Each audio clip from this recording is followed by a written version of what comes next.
Welcome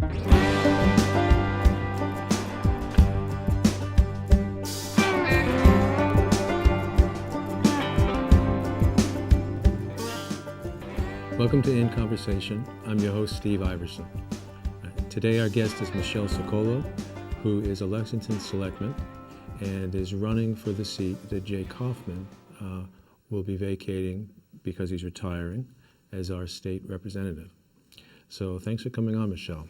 Thank you for having me. You bet. And thank you to LexMedia for organizing this. Yeah, It's great to be you in the bet. studio. Good. So why do you want to run and do what Jay did? That's a great question. I get that question all the time. I bet everyone asks you that question. They do, and it's not an easy question to answer. Yeah. For me, I like to talk about the fact that I've dedicated my entire life to public service. Mm-hmm. I've actually worked in the field of government since I got out of college and grad school, Mm-hmm. and did this professionally, working for a community for the town of Hudson, and then regionally I worked on a number of boards and committees at the regional level. And at some point, my community encouraged me to run for office here in Lexington, so I served on the planning board first and then became a selectman. But I've noticed, as I've done the many things that I've done, that this would be an opportunity to have a greater impact and be more effective. Right now, the boards and committees that I serve on at the regional and state level work around the margins trying to affect policy and advocate and advance issues. But Right. it's nothing like being on the inside actually helping to make those laws. And I'm also very excited about the opportunity to do constituent services. Mm-hmm. As someone who's helped people through my work in government, I know how important it is to understand the system, to understand the way the state agencies work, to understand the way cities and towns operate. And I think I could be extremely effective at helping individuals, which I think is an important part of the job. Sometimes goes underestimated in terms of the value of what a state legislator does. But you know, when people call me, I really love to be able to help them. What do you think about Jay and his career and what he's done? Yeah. What is your evaluation of him as he He's been an retires? exemplary public servant. He's going to be very difficult to replace, and he leaves very big shoes. When he mentioned that he was retiring, I said, you know, are we sure we can't keep you another couple of years? We'd love to have you stay longer. He's just an amazing person, and I think people really appreciate and value his service because he's so thoughtful, and he's so inclusive, and has done such a great job bringing the community together, responding to the needs of his district, and bridging divides to help make good policy. And so that's something that I would like to emulate. Sure. His open houses are quite popular. Everybody loves those, and I'm often asked, am I going to continue the open houses? And the answer is yes. I was just absolutely. going to ask that. They're so much fun, but also they Yeah. bring experts into the community Yeah. to provide information, and I think that's very valuable, and they give people an opportunity to participate. So certainly I will continue the open houses. Okay. Yeah. Well, let's back up a bit. You grew up in Lexington? I grew up here. Okay. My parents moved here when I was 1, so Well, I consider myself a lifelong Lexington resident. I think you could probably get away with Since that. I don't remember anything before the age of 3 or 4. I think you could get away with that. Yeah. Went through the school system? I did, product of the public schools. Right, I was LHS, class of 1985, Okay. and I was Okay. actually in student government, in class council back in Lexington High School. Oh, well. Yeah, I think So so. you go way back. I go way back. The schools are consistently rated highly here in Lexington. Yes, they are. Are they as good as people say they are? I think so. Yeah. I think so. This is an extraordinary community, and you know, because of our civic engagement and parental involvement in the school system, we really have high expectations, and we perform consistently. And our students just do amazingly well, and I am very grateful to the education that I received when I was here. And I think when you're going through it, you don't appreciate all that is offered here and how comprehensive the high school is. But looking back on it, and as I meet other people throughout the course of my life, I realize how blessed we are here in Lexington. Occasionally, this is not something I hear across the board. Occasionally, I'll hear someone in town say, you know, I think the high school especially really meets the needs well of young people who are very high achievers, who are likely to go on to the best colleges, but perhaps not quite as well with other groups. Do you think there's anything to that?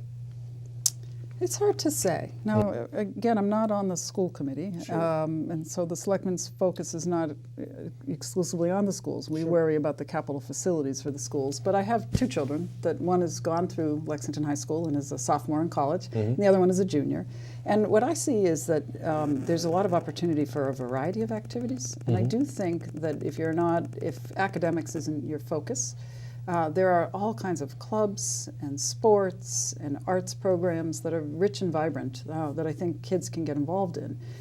We spend a lot of time, worrying about stress at the moment, and also worrying about how to make sure that none of our students are falling through the cracks and none of our residents are falling through the social safety net.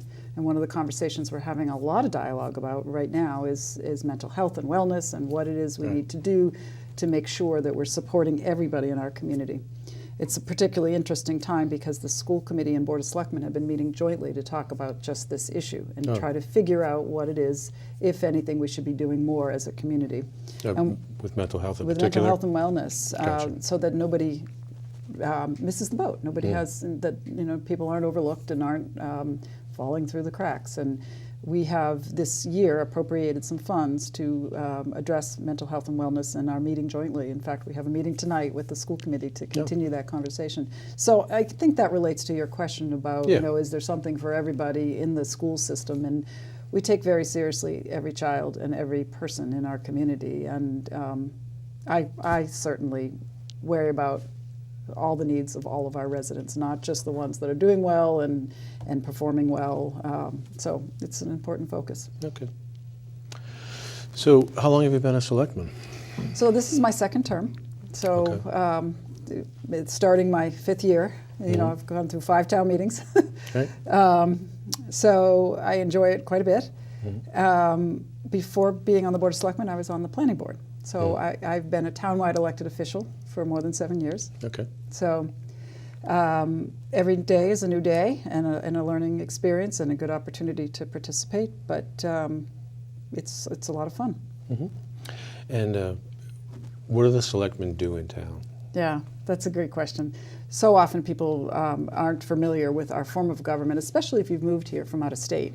And Massachusetts is very unique in that all of our cities and towns have a different form of government. We actually allow communities to write their own constitution or their charter or their special act. It can be called different things. And in some cases, people pick a model charter from the state law, right? But it's a bit like being a mayor. So we are the executive branch of the government, and there's 5 of us. We are a volunteer board, and we serve as the policy setters for the community. So if you think about your civics class back in high school or college, whenever you took civics, we have also a legislative body here in Lexington, and that we call town meeting. And there are almost 200 representative town meeting members who are elected, again volunteers, from precincts to serve as the legislative body of the community. Is it 1 per precinct? 9. 9 per precinct. Each year. So then we have 21. Gotcha. So it's 7 per precinct that are elected each year. I'm sorry, I'm getting my numbers a little bit messed up. That's okay. That's okay. Yeah, 9 precincts. 9 precincts, 7 each year. Okay. All right. That makes sense. And so what has been your experience been of being a selectman, and what sorts of things have you worked on? What has sort of has sort of grabbed you most personally as you've worked as you've done that work? Sure, absolutely. So I think one of the things that I'm most well known is the project that I was working on when I became a selectman. So I chaired the Community Center Advisory Committee and actually helped to steer the building project through the process and develop the programming for what goes on in our community center. So we had an extensive listening tour, quite a few public meetings, we did some survey work, and we had a committee that was charged with making sure that the renovations to that facility met the needs of the community. It was a very exciting project at a time when there was a lot of enthusiasm for how we can bring the community together and knit the fabric of our social organizations even tighter. So it was a great project to be a part of, and I think it was important for someone with some perspective So I have a municipal background, which I can describe to you, but Right. I was bringing to my role as selectman my background of having been an assistant town administrator and a community development director for 20 years for the town of Hudson. So I was bringing that real world professional work experience to bear on how I was able to bring the committee together and the perspective I had. It was very exciting because the community was really looking forward to having this facility, had been for years hoping to have a new senior center, and this opportunity to bring all the generations together under one roof really excited everybody. Yeah. So hard to fulfill the hopes and dreams of the community, but I think we've done a nice job there, and it was really fabulous to cut the ribbon when that building opened officially. It's become a popular spot. It's a very popular spot. I was there yesterday, and the traffic and activity of how many people were in and out and the classes that were going on really warms my heart. And I think that's very important that we have something like that, because we know that we have a lot of seniors in the community, and they are here, and we want them to stay here. And in order for people to experience a good quality of life as they age, it's really important to plug into what's going on in town and not feel isolated. And that's vitally important. So for that age population, but also for the stay-at-home moms and people who work in town and might want to take an exercise class. There's something for everybody there, and it's really wonderful. Yeah, it is. Would you like to tell us a bit about your own company? Do you do some consulting of your own? Yeah, sure. So I mentioned that I had worked for a municipality for 20 years, and over the course of those 20 years, at a certain point, I downshifted to a part-time role since I had children and they needed me after school. And I also downshifted at that time because other communities were calling and asking me for advice and help. One of the things I did early on in my career was spearhead the construction of the Assabet River Rail Trail, which is a trail like the Minuteman Trail here in Lexington, and that was a project that I grabbed hold of and got a federal earmark for it, wrote a bunch of grants, state and federal grants, lobbied for the funding, hired the engineer, and once I kicked that project off and we got the first phase constructed while I was in Hudson, other communities started calling me asking about how do you get a bike path built, and so I'd be going out and speaking to other communities, and then the next town over wanted to know how'd you do that personnel study for municipal positions in your town hall, and I was consulting to them, and I started doing quite a bit of consulting on the side since I wasn't full-time in Hudson any longer. And my role here in Lexington as a planning board member and board of selectmen, even though it's a completely volunteer role, the hours are tremendous. So about 3 years ago, I realized I couldn't keep working for a municipality, be an elected official here in Lexington and do justice to that job. Right. So I took my consulting firm, which was a part-time thing, and turned that into a full-time consulting firm. And I have 3 employees. And we take on jobs for other municipalities and for some private sector clients, helping them with their projects and their planning. So back to the rail trail briefly, that got me involved in regional planning and regional policy making. And I actually served as the president of the Metropolitan Area Planning Council.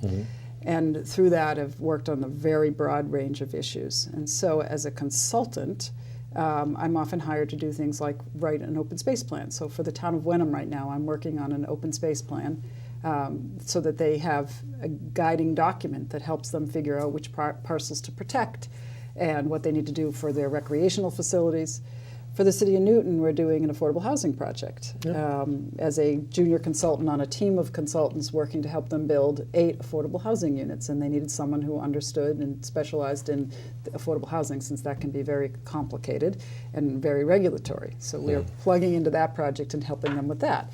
We've written a couple of capital plans for smaller towns that don't have any capital planning process whatsoever. And another example of something I'm doing for communities is Complete Streets Consulting. So I can talk to you a little bit about Complete Streets, but if you're interested. Let's hold for a moment, take a very brief break, and then we'll talk about that very subject. We'll be right back.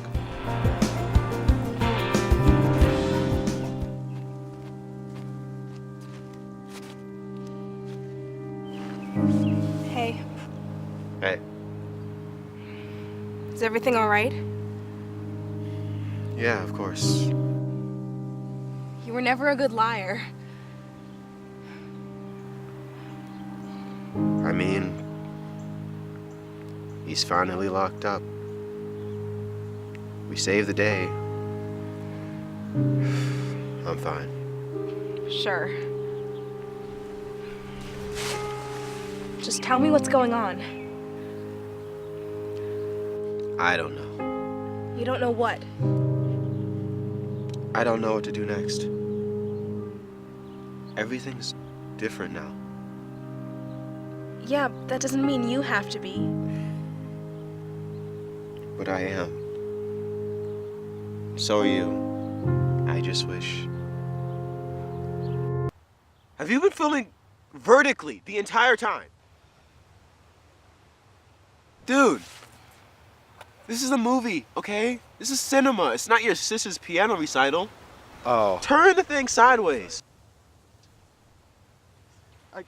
Oh. What are you doing?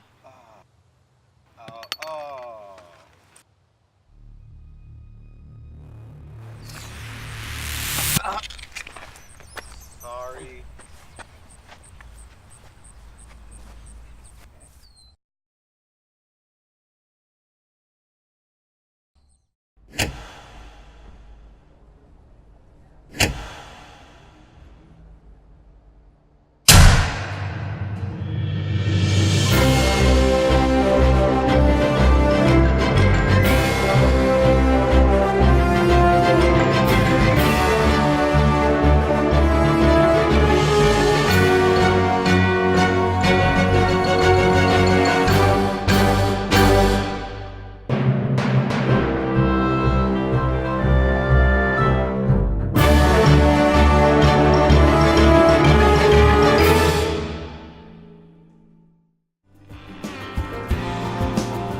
Welcome back. It's In Conversation. We're speaking with Michelle Ciccolo. You were going to tell us a little bit about Complete Streets. Thank you for that question. You bet. It's one of my favorite topics to talk about because it's something I'm very passionate about. Okay. So it's a jargon term, though a lot of people haven't heard. And complete streets are the concept that our streets should be safe and comfortable for users of all ages and abilities. So we shouldn't ignore the needs of the disabled. We shouldn't ignore seniors, small children, people with canes, but also our buses and motorcycles. Everybody should be able to use the road and use it in a way that is comfortable for them. Right. So that's the concept around complete streets. And it's something I've been advocating for a long time. And when I was president of the Metropolitan Area Planning Council, I encouraged staff and the policy setters there to develop a program called the Complete Streets Program. We actually wrote legislation and modeled it after the green communities, at my suggestion that we model it after green communities, to incentivize cities and towns to become more complete and to use complete streets as a philosophy for how they maintain and upgrade their roads. So what does that mean? We actually wrote the legislation, and then we worked with our partners across the state to get the legislation passed. And whenever you work on legislation, you need to work in coalition. So Mass Bike and Walk Boston and Mass Public Health Association and Conservation Law Foundation, Transportation for Massachusetts, there were many, many organizations that embraced this new piece of legislation that we had developed, and we got it passed and put into the Transportation Bond Bill. After we got it put into the Transportation Bond Bill and funded, I was asked by MassDOT, by Stephanie Pollack, secretary, to participate in a working group to help develop the early concepts around what the idea would look like and how the program would be rolled out. They were interested in knowing how municipalities would receive their regulations and whether or not DPWs would want to participate.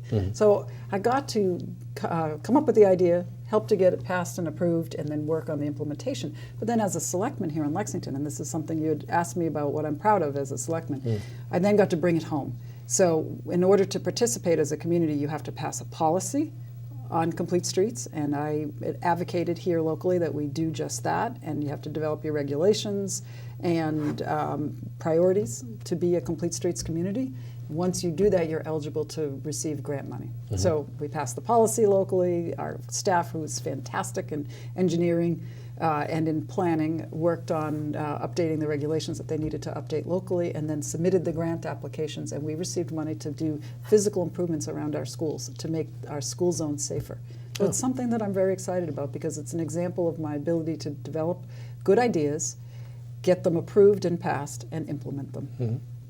Has that applied to any other parts of town beyond the schools, or is the Absolutely. So it's a townwide policy, and we have made quite a few changes as selectmen. We've been systematically increasing our funding and the priority we place on bike and pedestrian safety throughout the community. So we have a wonderful bike committee, and Peggy Ender chairs that, and she's just amazing at spearheading a lot of initiatives, including getting us approved as a bronze medal winning community in the bike world.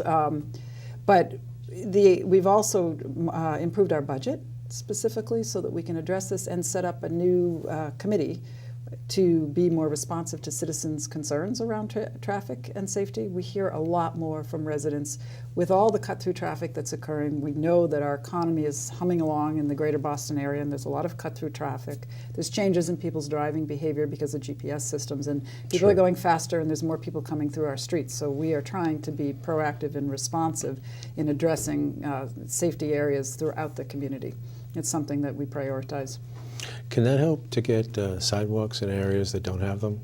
It can, but it is a slow process to get a sidewalk because people often don't realize how expensive sidewalks are and how difficult it is to achieve consensus on where that sidewalk should go. Okay. We do have to take it, incrementally and put it in the budget, and so it can take a couple of years to get a new sidewalk.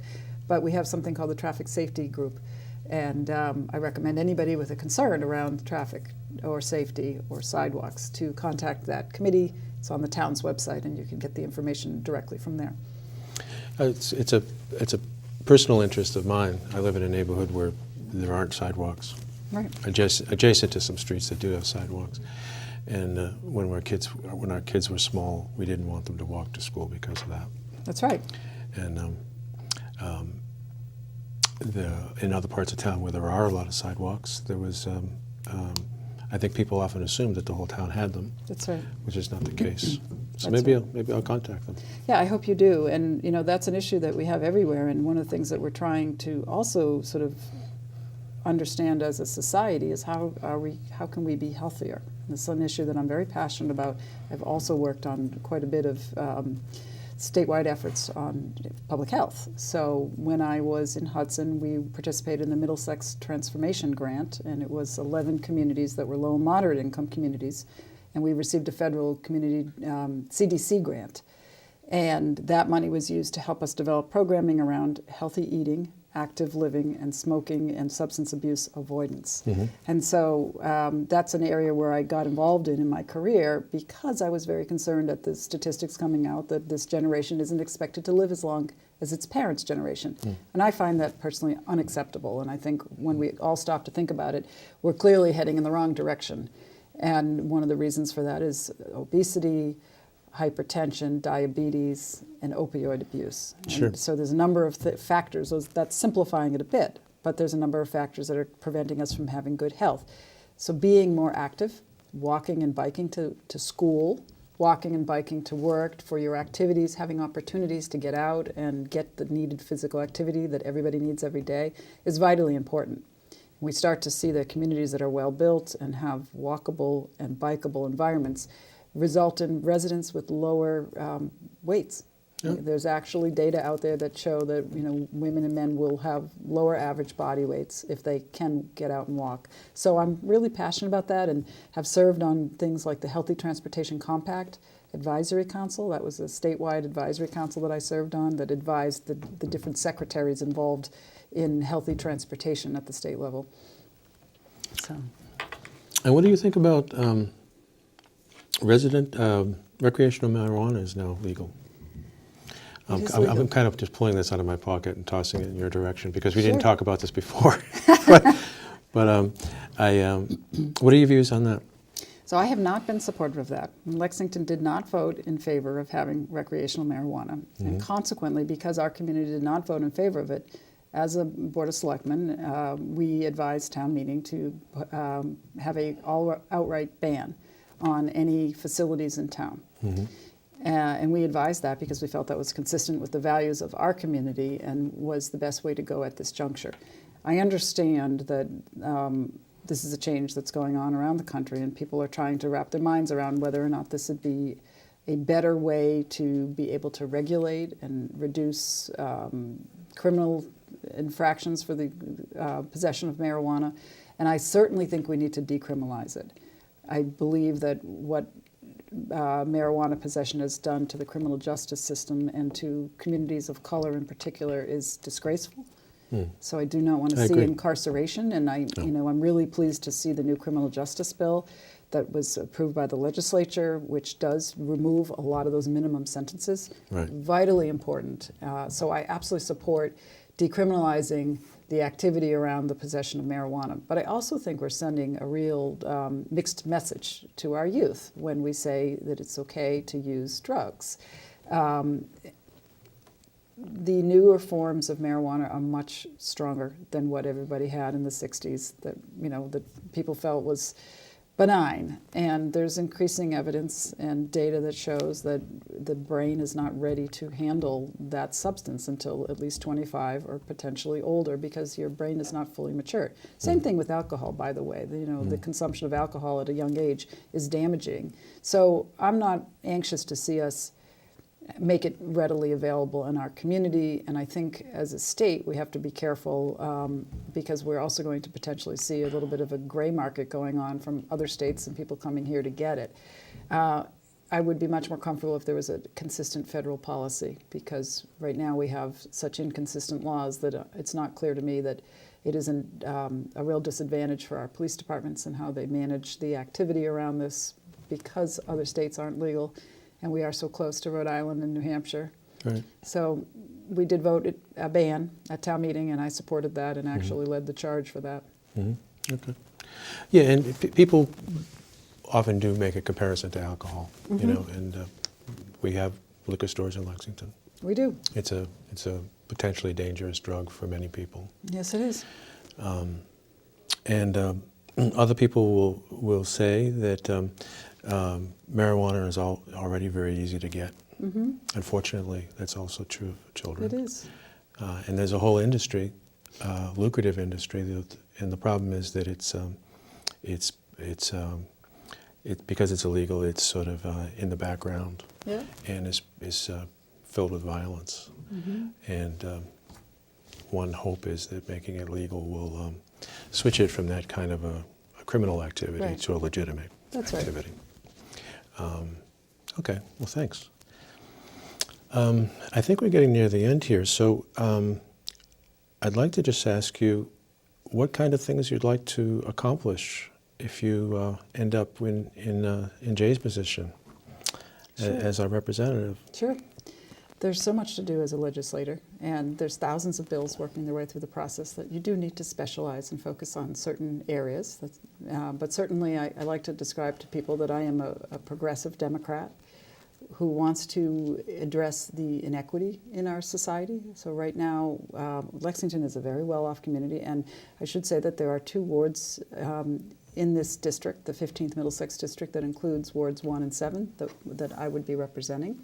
And we are an area of the state that's doing quite well. We have excellent schools, Lexington and Woburn, and the socioeconomics of our communities are way above average, right? We're on average affluent and well-educated. Affluent and well-educated, and so that puts us in a position of good fortune. But there are many cities and towns that are not nearly as well off, and right now the policies that the state has been pursuing really have encouraged that inequity. So you have inner-city schools and even some rural schools in the state that are barely making ends meet and not able to educate their kids nearly as well. And so we'd like to be able to brag about our educational attainment in Massachusetts in general.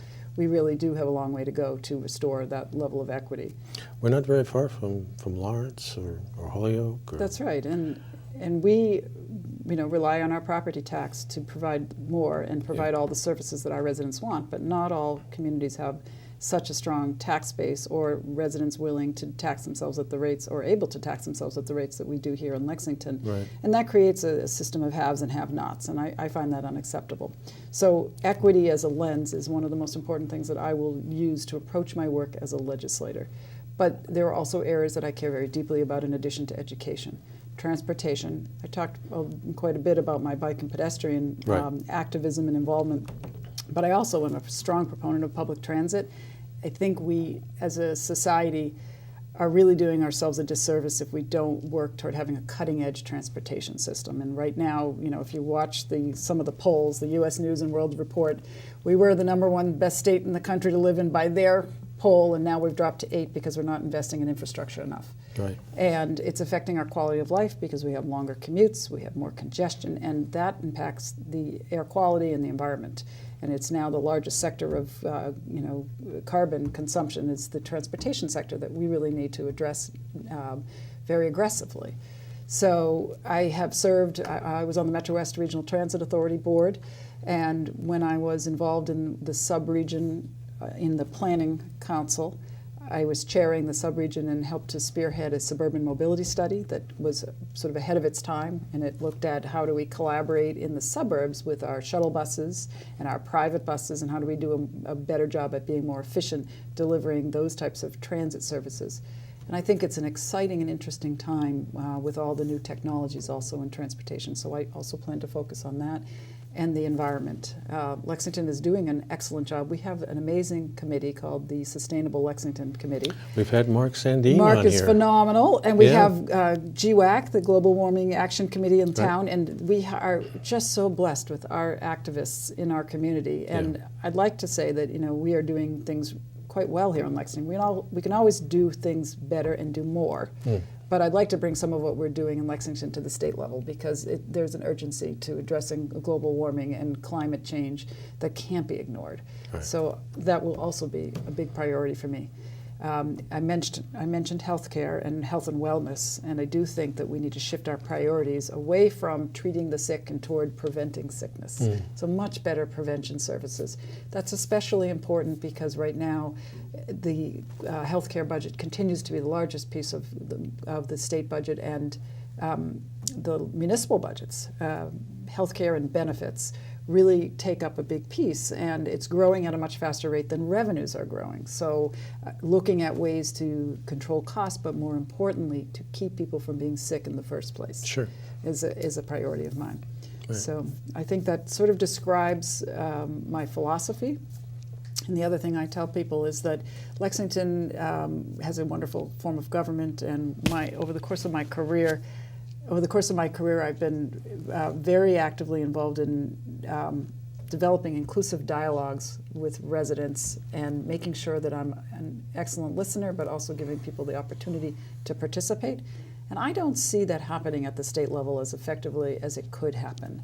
Public process, public input, community dialogue and engagement is vitally important to ensuring that people get the government they want and the policies they want. Things like Jay's open house program. Like Jay's open house, in Lexington we're spending a lot of time working on inclusivity. I've spent a fair amount of time going to groups in town and inviting them to participate and encouraging them so that our local government is representative of our town. So we have a growing minority population, the Indian Americans of Lexington, the Chinese American Association of Lexington.